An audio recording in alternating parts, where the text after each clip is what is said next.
This 1879 photo of two girls seemed adorable, until historians uncovered a cruel truth. The photograph sat in a cardboard box at the Charleston Historical Society for over a century, its edges yellowed and corners softened by time. Dr. Rebecca Morrison, a historian specializing in post-Reconstruction America, had seen thousands of similar images during her career, but something about this one made her pause that humid August afternoon in 2019. Two young girls, both appearing around 8 years old, stood side by side in an elaborate photography studio. The backdrop depicted a painted garden scene popular in the 1870s. One girl was white, with golden ringlets cascading over her shoulders, wearing an ornate white lace dress with ribbon trim. Beside her stood a black girl in an equally elegant dark velvet dress with white collar detailing. At first glance, the image seemed to capture childhood friendship across racial lines during a transformative period in American history. Rebecca leaned closer to her desk lamp, adjusting her magnifying glass. The white girl displayed a broad, confident smile, her posture relaxed and proprietary.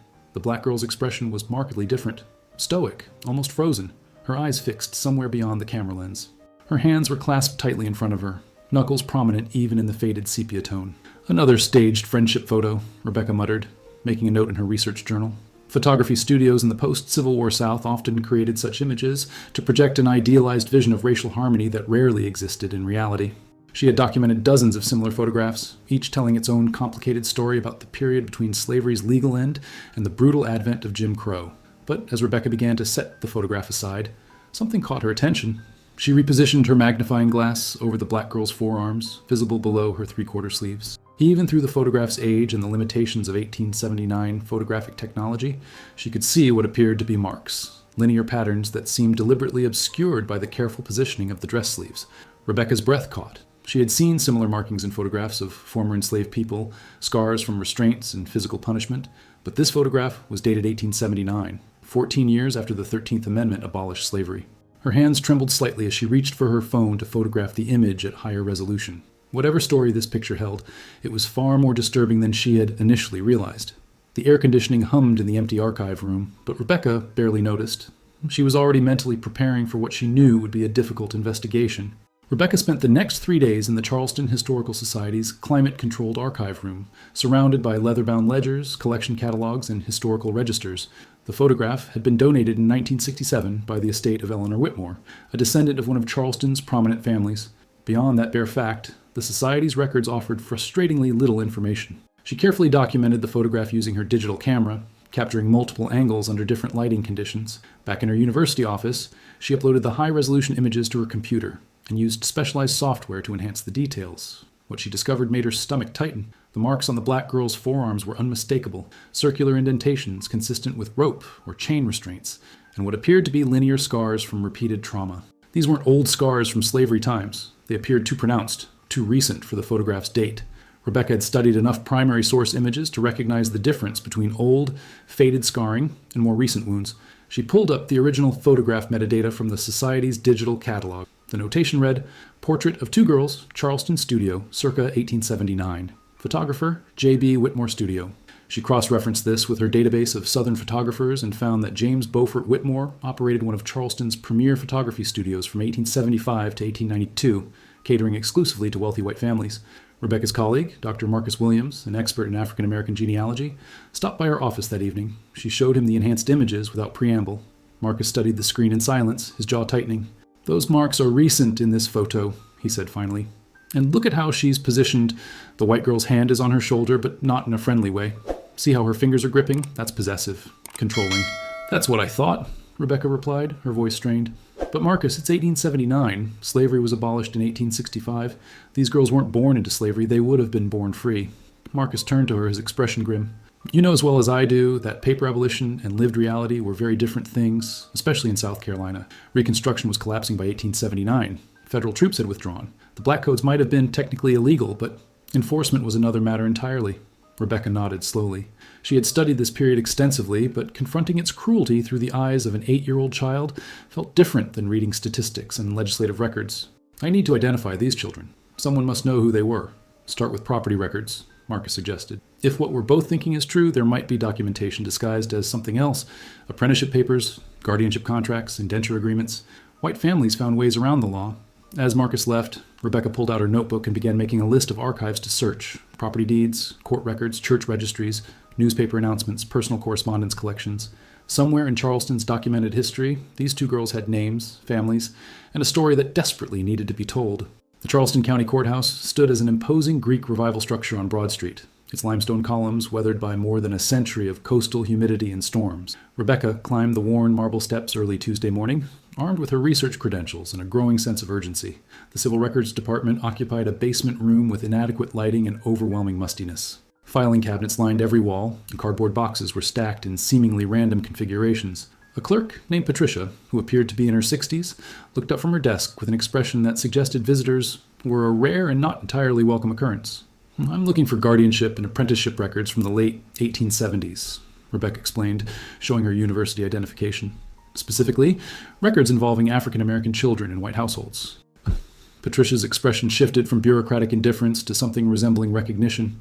"You're not the first person to come looking for those particular records. They're complicated." She stood slowly, gesturing for Rebecca to follow her to a far corner of the room.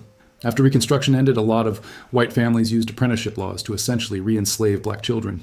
It was legal on paper. Orphans and children of indigent parents could be apprenticed to white guardians. In practice, it meant taking children from their families and forcing them into unpaid labor.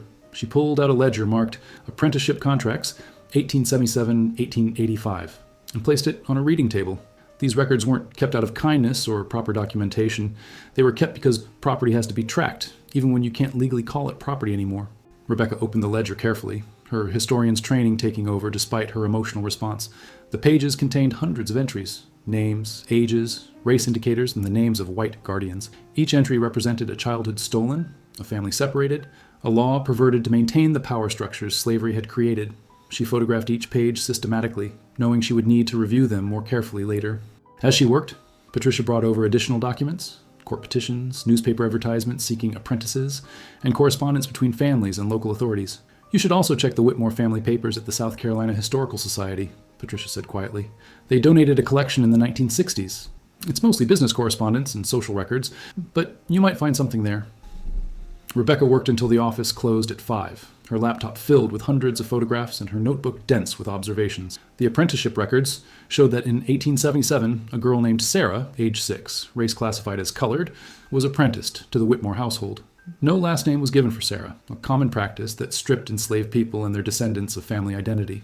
As Rebecca walked back to her car through Charleston's historic district, she passed antebellum mansions with their manicured gardens and tourist plaques celebrating architectural heritage. Behind those beautiful facades, she now understood, children like Sarah had been trapped in a legal form of slavery that historians had only begun to fully document. The photograph was no longer just an image of two girls. It was evidence of a crime that had been hiding in plain sight for 140 years. The South Carolina Historical Society occupied a stately building on Meeting Street, its reading room featuring tall windows that filled the space with natural light. Rebecca arrived when the doors opened at 9, having barely slept the previous night. Her dreams had been haunted by the face of the black girl in the photograph. Sarah, she now believed, whose expression suddenly seemed less stoic and more quietly desperate. The Whitmore family papers filled 12 archival boxes. Rebecca requested them all, and settled in at a corner table with her laptop, camera, and a growing sense of determined anger that she had to consciously channel into methodical research. The first several boxes contained business correspondence from James Beaufort Whitmore's photography studio, invoices, letters confirming appointments, notes about equipment purchases. Box 4 yielded more personal material: invitations to social events, membership records in various Charleston organizations, and family letters. In Box 5, Rebecca found what she had been searching for: a letter dated March 1877, written in elegant cursive on expensive stationery, from James Whitmore to his sister-in-law in Columbia. "Dear Margaret, I write to inform you that we have successfully secured an apprentice through the county court, a colored girl named Sarah, age 6 years. Catherine is most pleased to have additional help with the household and, more importantly, a suitable companion for our Emma. The girl is well behaved and knows her place. The apprenticeship contract runs until her 18th birthday, which should provide excellent value. The courts are being most cooperative in these arrangements. Praise be to God for the restoration of proper order." Rebecca read the letter 3 times, photographing it from multiple angles. The casual cruelty of the language, secured, value, knows her place, revealed how completely the Whitmore family had stripped Sarah of her humanity and autonomy. She was simultaneously a worker and a possession, legally bound to the family that photographed her standing beside their daughter as if they were equals. The next box contained household ledgers showing expenses for Sarah's maintenance, minimal expenditures for fabric, shoes, and food that stood in stark contrast to the lavish spending on Emma's clothing and education. There were no entries for Sarah's education at all. A photograph album in box 7 contained multiple images of Emma Whitmore at various ages, documenting a privileged childhood filled with elaborate dresses, toys, and family outings. Tucked near the back was the original photograph Rebecca had found at the Charleston Historical Society, but this copy included handwritten notation on the back in fading ink. Emma and her girl Sarah, ages 8, February 1879. Her girl, not her friend, not Sarah. The possessive language confirmed what Rebecca had suspected. Sarah wasn't photographed as Emma's companion, but as her property, dressed up for a portrait that would showcase the Whitmore family's wealth and status. Rebecca's hands shook as she photographed the notation. She needed to find out what happened to Sarah after this photograph was taken, but more urgently, she needed to know who Sarah was before the Whitmore family took her. Every child deserved to have their full story known, not just the part where they were victimized. She gathered her materials and approached the reference librarian. I need to access church records for black congregations in Charleston from the 1870s, specifically baptismal records and family registers. The Emmanuel African Methodist Episcopal Church stood on Calhoun Street, its white steeple rising above the surrounding buildings like a beacon. Founded in 1816, it was one of the oldest black churches in the South and had survived slavery, the Civil War, and the violent backlash against Reconstruction. Its archives held generations of African American family histories that often existed nowhere else in the documentary record. Reverend Thomas Hayes, the church archivist, met Rebecca in a small office filled with carefully preserved ledgers and Bibles. He was a man in his 70s with silver hair and eyes that reflected both warmth and a deep understanding of the painful histories he protected. "You're looking for Sarah," he said simply after Rebecca explained her research. No last name given in the apprenticeship contract. Age 6 in 1877, bound to the Whitmore family. "You know about these cases?" Rebecca asked, surprised. "I've spent 40 years documenting what happened to our children during that period," Reverend Hayes replied, pulling a thick binder from his shelf. Between 1865 and 1900, thousands of black children in South Carolina were legally stolen from their families through apprenticeship contracts. The churches kept their own records, because we knew the official history would erase them. He opened the binder to a handwritten registry. We've been cross-referencing baptismal records with court documents, trying to identify as many children as possible and connect them back to their families. Sarah's case, I believe, is here. His finger traced down a page to an entry. Sarah Thomas, baptized April 1871, daughter of Grace Thomas and Henry Thomas, both formerly enslaved by the Rutledge family. Father deceased 1875. Mother remarried 1876 to William Peterson. Family residence, Johns Island. Rebecca's throat tightened. Sarah had a last name, parents, a community. She wasn't just a colored girl. She was Sarah Thomas, whose father had died when she was 4, and whose mother had remarried, perhaps hoping to provide stability for her child. "What happened to Grace?" Rebecca asked. "How did they take Sarah from her?" Reverend Hayes pulled out another document, a court petition from 1877. Grace was accused of being an unfit mother because she worked in the fields on Johns Island and couldn't provide what the court called appropriate supervision and education for her daughter. The Whitmore family, wealthy and well-connected, petitioned to take Sarah as an apprentice. Grace had no legal representation, no money, and no power. The court approved the apprenticeship in one hearing. Could Grace visit her? Did she have any rights at all? The contract stipulated that Grace could visit one Sunday per month, at the Whitmore family's discretion. In practice, most families made it nearly impossible, setting inconvenient times, moving to homes far from where the parents lived, or simply refusing visits, and daring the parents to take legal action they couldn't afford. Rebecca looked at the photograph on her laptop screen with new eyes. Sarah wasn't just enduring her circumstances in that image. She was surviving separation from her mother, from her home on Johns Island, from everything she knew. The absence of a smile wasn't stoicism. It was grief. Did Sarah ever return to her family? Rebecca asked, though she feared the answer. Reverend Hayes shook his head slowly. "That's what you need to find out. Some children were eventually reunited with their families when the apprenticeships ended at 18. Many weren't. Some died in servitude. Some had their contracts extended through various legal manipulations. Some simply disappeared from the records entirely." He closed the binder and looked at Rebecca directly. "Sarah deserves to have her full story told. Not just her suffering, but her family, her identity, her humanity. That photograph has probably been seen by thousands of people over the years who thought it was charming. They need to know what they were really looking at." Rebecca left the church with copies of Sarah's baptismal record, her parents' marriage certificate, and documentation of the court case that tore her from her family. As she drove across the Ashley River toward Johns Island, she felt the weight of responsibility settling on her shoulders. Sarah's story had waited 140 years to be told. She would make sure it was told right. Johns Island lay southwest of Charleston, connected to the mainland by a series of bridges and causeways that crossed marshland and tidal creeks. In 1877, when Sarah was taken from her mother, this would have been an arduous journey by boat or wagon. In 2019, Rebecca drove it in 30 minutes, past modern developments and strip malls that had replaced the agricultural landscape where Sarah's family once lived. The Johns Island Public Library maintained a local history collection, and Rebecca had made an appointment with Mrs. Loretta Washington, a community historian whose family had lived on the island for 6 generations. Mrs. Washington, a woman in her 80s with silver-framed glasses and hands marked by arthritis, greeted Rebecca warmly. Reverend Hayes called to say you were coming. You're researching Sarah Thomas. You know about her? Rebecca asked hopefully. I know about the Thomas family, and I know what happened to many children during that time. My own great-grandmother lost 2 of her siblings to apprenticeship contracts. She led Rebecca to a table covered with documents and photographs. The Thomas family lived in a freedmen's community near what's now called Bohicket Road.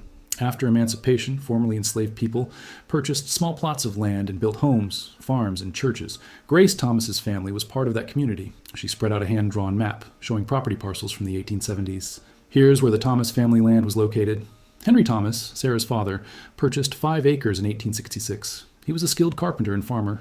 When he died in 1875, a farming accident the records show, Grace was left with their daughter and no means to work the land and care for a young child simultaneously. That's when she remarried? Yes, to William Peterson in 1876. He was also a freedman trying to establish himself, but combining 2 struggling families made them more vulnerable, not less. The white community saw black landowners as a threat. They looked for any excuse to disrupt black families and take their children, who represented future labor and future competition. Mrs. Washington pulled out a bundle of letters tied with fading ribbon. These were donated by a descendant of the Peterson family. They're mostly business correspondence and family news. But there are 3 letters from Grace written to her sister between 1877 and 1879 after Sarah was taken. Rebecca's hands trembled as she carefully unfolded the first letter, dated May 1877, written in careful, uncertain handwriting. Dear Sister Ruth, I write to tell you my heart is breaking. They took my Sarah 3 weeks ago. The courtman said I couldn't care for her proper because I work the fields, but how else am I to earn, Mr. Whitmore came with papers and a sheriff and took my baby girl to Charleston.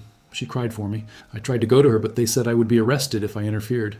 They say I can visit 1 Sunday a month, but it is so far, and they choose times when William and I must work. I don't know what to do. Please pray for my child. The second letter, dated October 1877. Dear Ruth, I went to see Sarah yesterday. It took all day to get to Charleston and back. They made me wait at the kitchen door for an hour before letting me see her for 10 minutes. Sarah has grown, but she looked so tired. Ruth, she didn't smile. The white girl Emma was there watching us the whole time like Sarah was her doll. They wouldn't let me be alone with my own child. Sarah whispered that she works all day, cleaning, carrying, helping with everything. She's 7 years old. This isn't freedom, Ruth. This isn't what we prayed for. The third letter, dated August 1879.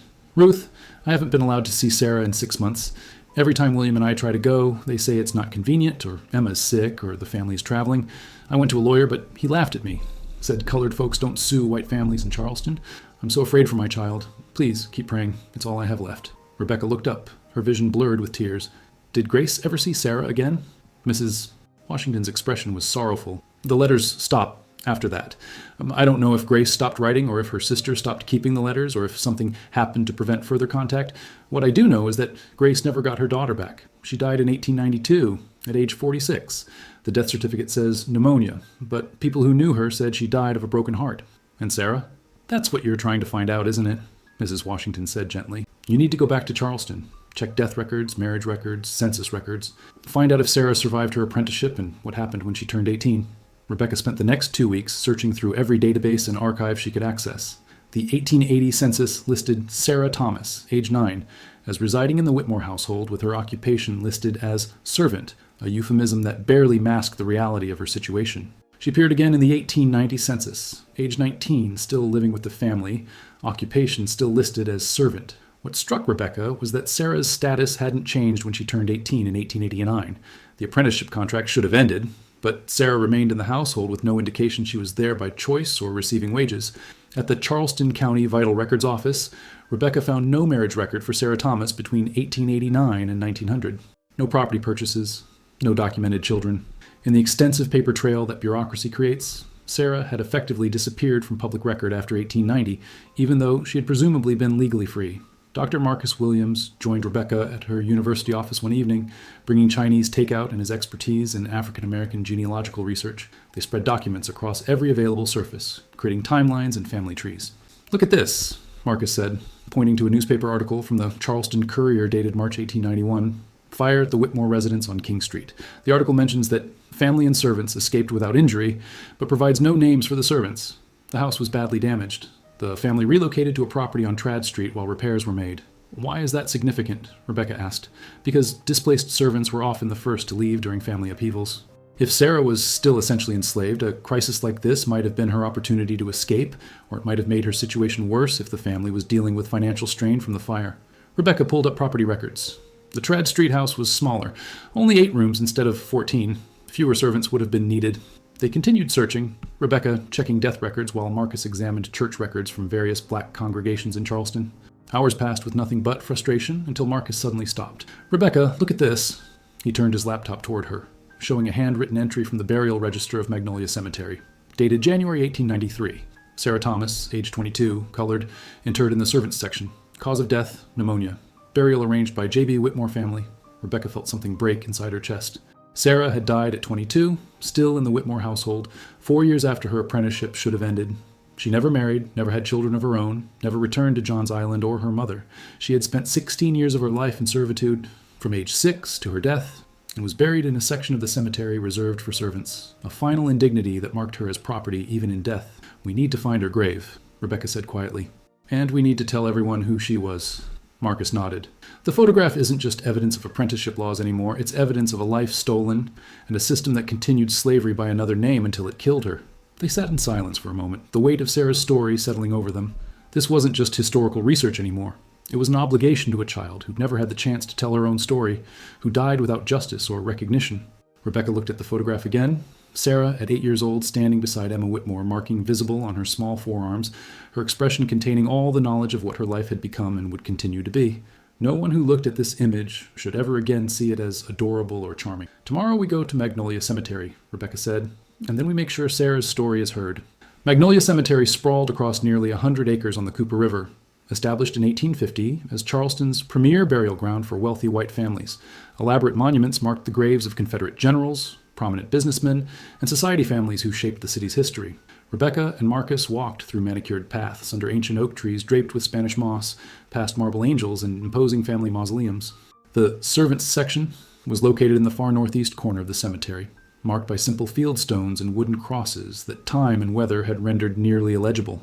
No magnificent monuments here, no family plots with carefully maintained landscaping. The people buried in this section had served Charleston's wealthy families in life and remained segregated in death. Cemetery records indicated that Sarah's grave was in row 12, plot 37. They found it near a boundary fence, marked only by a small stone with ST 1893 carved roughly into its surface. No full name, no dates of birth, no inscription about beloved daughter or cherished member of the household, just initials and a death year. Rebecca knelt beside the grave, her hands resting on the sun-warmed grass. Behind her, Marcus remained standing, his hand on her shoulder in silent solidarity. "Sarah Thomas," Rebecca said quietly. Born 1871 to Grace and Henry Thomas on Johns Island, taken from her mother at age 6. Died at age 22, never having experienced freedom. She paused, emotion thickening her voice. "I'm so sorry this happened to you. I'm sorry no one stopped it. I'm sorry you died without your mother, without your family, without anyone who truly loved you."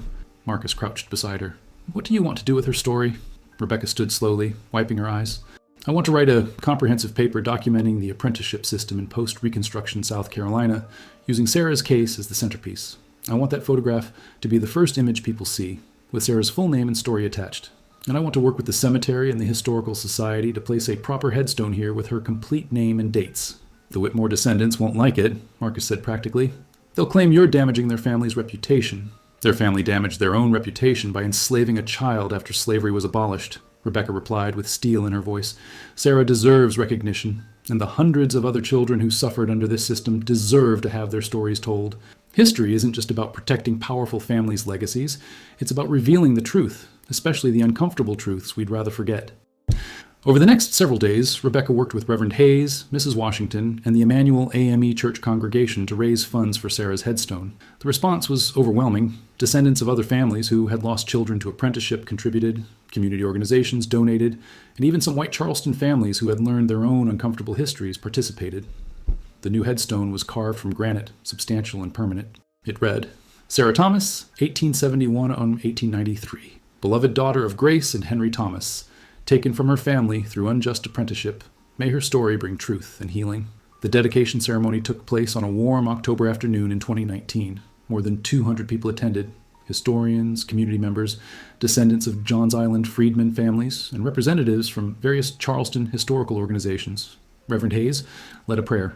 Mrs. Washington spoke about the importance of remembering the children who suffered. Marcus read the letters from Sarah's mother, Grace, his voice breaking as he read Grace's desperate words about her stolen child. Rebecca stood before the gathering, the photograph displayed on a large screen behind her. "This image has existed for 140 years, she said. People who saw it probably thought it was charming. Two little girls dressed up for a portrait. But now we know the truth. Sarah Thomas wasn't Emma Whitmore's friend. She was her family's possession, bound by legal papers that shouldn't have existed, marked by restraints that shouldn't have been used, separated from a mother who loved her and fought for her." She gestured to the grave marker. "Sarah died young, without experiencing true freedom, without returning to John's Island, without having children to carry on her story. But she's not forgotten anymore. Her name will be remembered, and the injustice done to her will be taught in schools and universities as a crucial part of American history." Rebecca's research paper, titled "The Hidden Slavery, Child Apprenticeship in Post-Reconstruction South Carolina," was published in the Journal of Southern History in early 2020. The photograph of Sarah and Emma served as the cover image, and Sarah's complete story anchored the broader analysis of how thousands of African American children were legally re-enslaved through apprenticeship contract. The response was immediate and intense. News organizations across the country picked up the story. The Charleston Post and Courier ran a front-page feature with the headline, "Photo Reveals Charleston's Hidden History of Child Servitude." National media outlets interviewed Rebecca, Reverend Hayes, and Mrs. Washington. The photograph went viral on social media, where millions of people saw it and learned what they were actually looking at. Some responses were supportive and grateful for the historical revelation. Others were defensive, particularly from descendants of families implicated in the apprenticeship system. Rebecca received angry emails accusing her of attacking Southern heritage and dredging up old grievances. Some claimed she was exaggerating Sarah's suffering or that apprenticeship was actually beneficial for black children. Rebecca responded to these criticisms publicly during an interview with NPR. "This isn't about attacking anyone's ancestors. It's about telling the truth about American history. Sarah Thomas was a real child who was taken from her loving mother through legal manipulation and forced to work without pay or freedom until her early death. That's not an attack. That's documented historical fact. And if people are more concerned about their ancestors' reputations than about a child who suffered, they need to examine their priorities." The Charleston Historical Society organized a public exhibition titled "Portraits in Power: Photography, Race, and Control in Post-Reconstruction Charleston." Sarah's photograph was the centerpiece, displayed alongside the documents Rebecca had uncovered. The apprenticeship contract, Grace's letters, court records, and the burial registry. The exhibition included a section on other identified children who suffered under apprenticeship contracts, creating a memorial to lives that had been largely forgotten. During the exhibition's opening night, Rebecca stood before the photograph with a reporter from the Washington Post. "What do you want people to understand when they look at this image?" the reporter asked. Rebecca chose her words carefully. "I want people to understand that historical photographs aren't neutral or objective. They were created by people with power who controlled how history would be recorded." The Whitmore family chose to photograph Sarah standing beside their daughter, dressed her in expensive clothing, and created an image that suggested equality and friendship. But look at Sarah's face. Look at her eyes. She's telling us the truth if we're willing to see it. She's showing us that she knows exactly what's happening to her, and she's surviving despite impossible circumstances. She paused, her voice softening. "And I want people to know Sarah's full name and identity. She wasn't just a colored girl or Emma's servant. She was Sarah Thomas, daughter of Grace and Henry from John's Island. She had a family who loved her and fought for her. She had a community who remembered her. She matters, and what happened to her matters." The exhibition drew record crowds. Schools began bringing students on field trips to learn about this often overlooked period of American history. Teachers incorporated Sarah's story into their curriculum. The photograph that had sat unnoticed in an archive for over a century became a powerful teaching tool about the gap between legal abolition and actual freedom. Reverend Hayes told Rebecca during one of the exhibition's educational sessions, "You've given Sarah something she never had in life, a voice and recognition. That's a profound gift." Marcus, standing nearby, added, "And you've shown that historical research isn't just about discovering facts. It's about restoring dignity to people who were denied it." Rebecca looked at the crowd surrounding Sarah's photograph, people of all ages and backgrounds, reading the explanatory text, studying the documents, and truly seeing Sarah for perhaps the first time. This was why she had become a historian, to uncover truth, challenge comfortable narratives, and ensure that people like Sarah were remembered as full human beings, not footnotes in someone else's story. 2 years after Rebecca's research was published, the impact of Sarah's story continued to resonate. The apprenticeship system in post-Reconstruction America became a standard topic in African American history courses. Several other historians began researching similar cases in different southern states, discovering that thousands of children had been legally bound to white families in what amounted to continued enslavement. In Charleston, the City Council passed a resolution formally acknowledging the apprenticeship system and its devastating impact on black families. They committed funding to identify other children who had been taken and to create permanent memorials recognizing this history.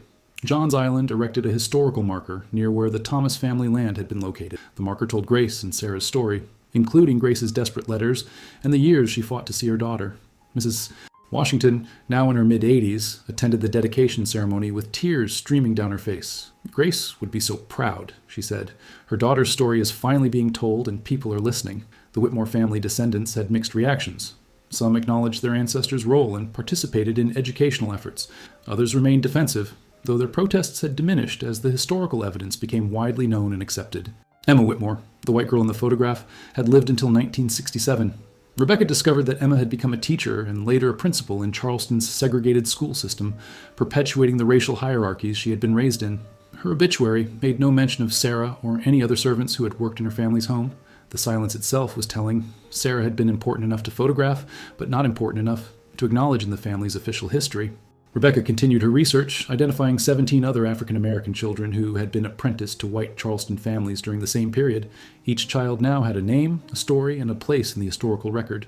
She worked with community organizations to locate their graves and ensure they were properly marked. The photograph itself traveled to museums across the country as part of exhibitions on American history, slavery's legacy, and Reconstruction. Each time people viewed it, they learned Sarah's name, heard Grace's words from her letters, and understood that the abolition of slavery had not ended the exploitation and control of black bodies. It had simply transformed how that exploitation was legalized and maintained. Rebecca received an email one evening from a woman in California named Jennifer Thomas. The message began, "I think Sarah might have been my great-great-great-aunt." Jennifer had seen the news coverage and recognized the Thomas family name from her own family tree. Her ancestors had also lived on Johns Island in the 1870s, connected to Sarah's family through her father, Henry's siblings. Rebecca and Jennifer spent months working together, connecting genealogical records and family stories. Jennifer visited Charleston, met with Mrs. Washington and Reverend Hayes, and stood at Sarah's grave for the first time. "She has family who knows her now," Jennifer said, placing flowers on the headstone. "She's not alone anymore." The connection gave Rebecca profound satisfaction. Sarah's story wasn't just a historical case study, it had reconnected a family separated by generations and trauma, giving Sarah's living descendants a chance to honor her memory and understand her suffering. On the 5th anniversary of Rebecca's initial discovery, she returned to the Charleston Historical Society. The photograph was no longer in a cardboard box in the archive room. It had been professionally conserved and was now displayed prominently in the main gallery with the full context of Sarah's story. Rebecca stood before it one more time, studying Sarah's face with the knowledge of everything that had been uncovered. "Thank you for waiting," she whispered. "Thank you for leaving evidence in your eyes and your expression that made me look closer. You made sure your truth could be found." Behind her, school children on a field trip gathered around their teacher, who began telling them about Sarah Thomas, her mother Grace, and the hidden system of child servitude that followed slavery's legal end. The children listened with wide eyes, asking questions, expressing outrage at the injustice. One small girl, about the same age Sarah had been in the photograph, raised her hand. "Did Sarah ever get to be happy?" she asked. The teacher paused, choosing her words carefully. "We don't know if Sarah had moments of happiness in her life. What we do know is that many people fought for her. Her mother Grace, her community, and now historians like Dr. Morrison. We're making sure Sarah is remembered as she deserved to be, as a person with dignity, a family, and a story that matters." Rebecca smiled through tears. That was exactly right. Sarah hadn't been given justice or freedom in her lifetime, but she had something now that the Whitmore family had tried to deny her. Recognition as a full human being whose life had value beyond her labor, whose suffering mattered, and whose story would be told honestly for generations to come. The photograph would remain, but it would never again be seen as adorable or charming. It would stand as evidence of a painful truth, that the end of slavery did not mean the end of injustice, and that freedom written on paper did not guarantee freedom in life, and it would stand as a memorial to Sarah Thomas, who survived 16 years of servitude with dignity, who maintained her identity even as others tried to erase it, and who finally, more than a century after her death, received the recognition and respect she should have had all along.